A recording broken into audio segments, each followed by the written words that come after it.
mga be! Ngayon nga palang araw ay tatalakayin natin or sabihin ko sa inyo kung ano yung mga dapat or hindi dapat gawin dito kay Chamet App. So sa wala pa pong Chamet App, nandyan po sa baba or sa description.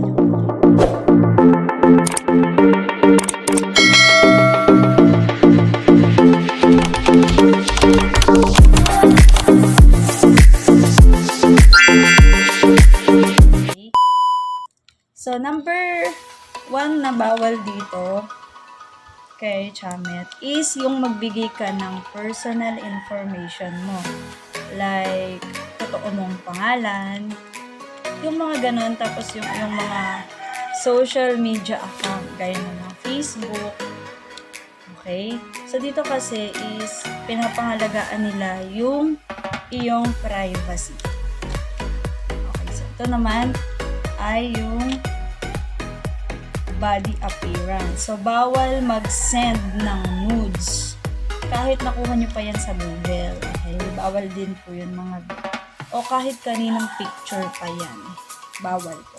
Bawal ang malalaswang picture.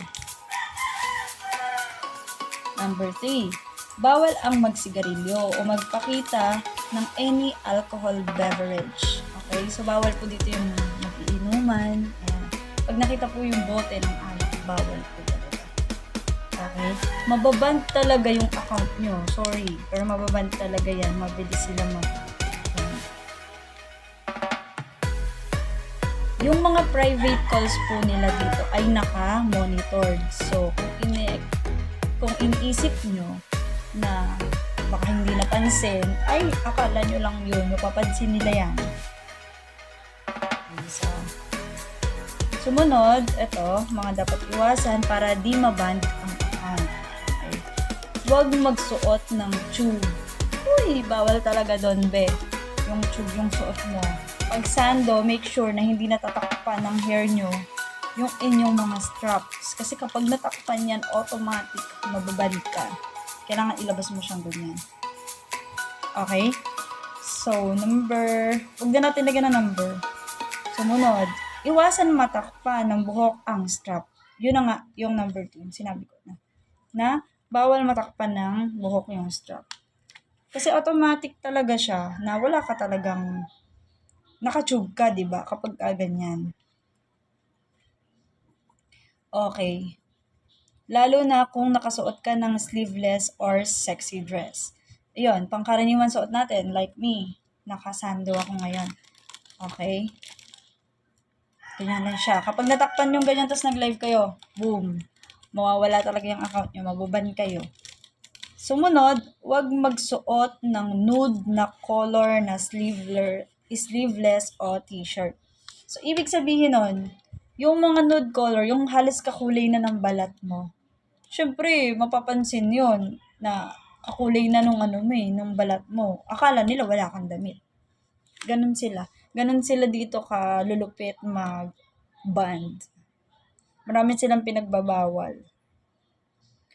Huwag mag-live ng madilim. Eto guys, wag nyong gagawin talaga yung mag-live kayo ng madilim. Kasi kaya nga tayo nag-live para makita, di ba? Live nga live. Live na live mong makikita. So, kailangan maliwanag. Ayan. Tapos, huwag mag-set up ng camera na kita pati paa. Hoy, ano ba? Bakit pati paa? Papakita mo. Siyempre, yung face lang. Hanggang balikat. Okay? Pwede rin pati dibdib kasi konti lang ha. Huwag niyo papakita naman ng todo-todo yung mga bobsy. Saktuhan lang dapat. Okay? Iwasan dumila. Ayan, pangkaraniwan talaga yung mga dila-dila na yan. Pero huwag niyong gagawin dito, mga ganyan lang. Uy, nagpa-example pa si Miss Nika. Opo, ganun lang po. Kailangan simple lang. Gaganon ka. Yan, ganun lang. Charot lang mga be. So, ganun lang. Akitin nyo sila nang hindi kayo naglalabas ng tila.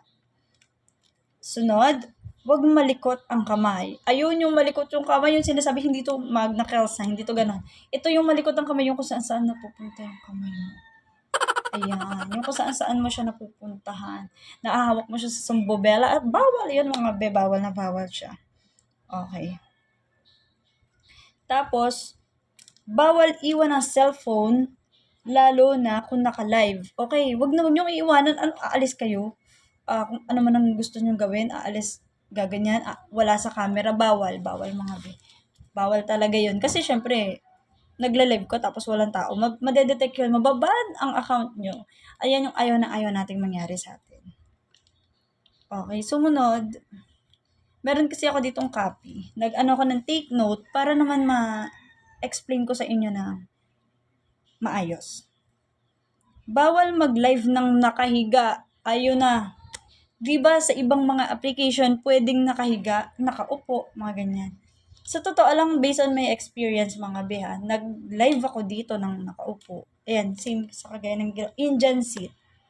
Ay nako, lagi talaga nag-error. Lagi nagsasabi na meron daw akong punishment dahil I'm on a bed. Hindi naman, nakaupo naman ako. So, ibig sabihin, or technically, bawal talaga yung nakaupo na Indian seat. Pwede nakaupo ka sa upuan talaga. Ayan mga be. So, yon kailangan nakaupo ka sa upuan. Talaga, kita nilang yung upuan.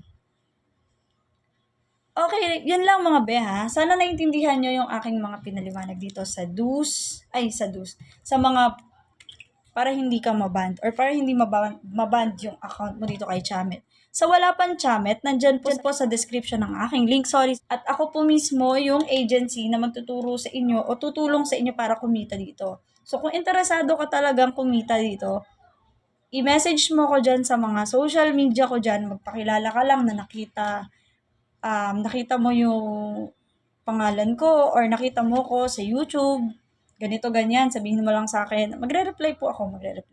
Meron din akong TikTok, meron din akong Facebook. Okay? So, thank you mga be sa mga nanonood ng aking video. Mapa-tutorial man yan o yung mini vlogs ko. Thank you very much mga be. Oo. So, salamat ng marami.